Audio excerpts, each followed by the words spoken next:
Okay, let's get about repairing some stanchion bases. The starboard side forward gate was a bit shaky and needed to be repaired. So I set about doing most of them on the starboard side. Here's what they look like before, and then once I remove them, give it a thorough cleaning. And here are a few of the tools I use, mainly other than the regular tools, a tap and die set and a pick with a 90-degree head to work on the hole that I'm gonna be epoxying, the work area to keep from making a mess on the boat.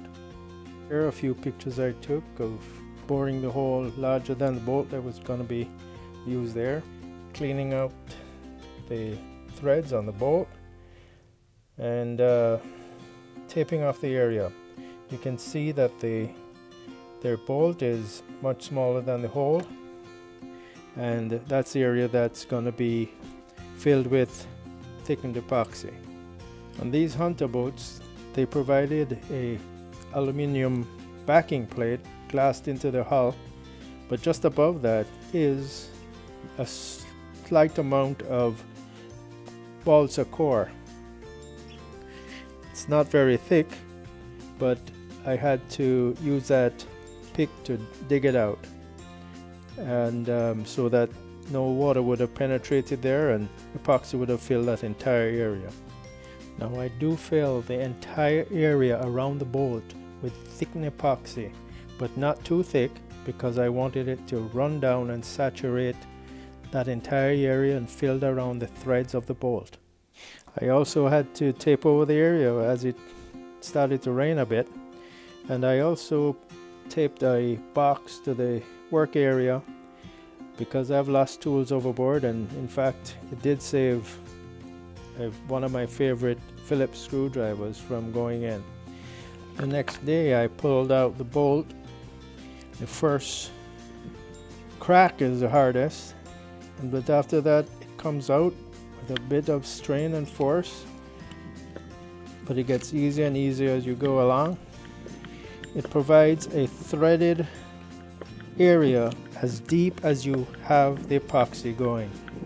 I understand that they are putting on keel bolts in this manner. It is extremely strong. Now you do have to clean the bolts thoroughly and then spray it with WD-40 and clean the bolt threads once again with a dry cloth. This provides a non-adhesive area that the epoxy won't adhere to. So now we countersink the hole in preparation for putting in the stanchions with butyl tape. I reversed the drill bit at first so that we wouldn't get any cracking,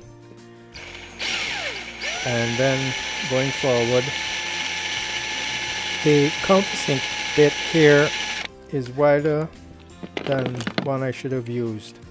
They are narrower heads, and I will get one of those for the starboard side.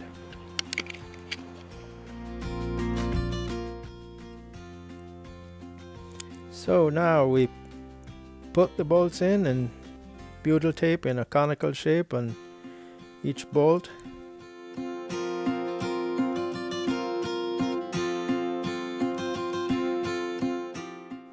There were a couple aluminium backing plates that needed to be retapped, but you'll also notice that I applied butyl tape around the entire area afterwards, and then having put the stanchions back in place, it was just a matter of removing the butyl tape with more butyl tape. Comes off quite easily, and then double tightening again the next day, as it does take a couple of days to really get seated. Hope you found this informative. Bye for now.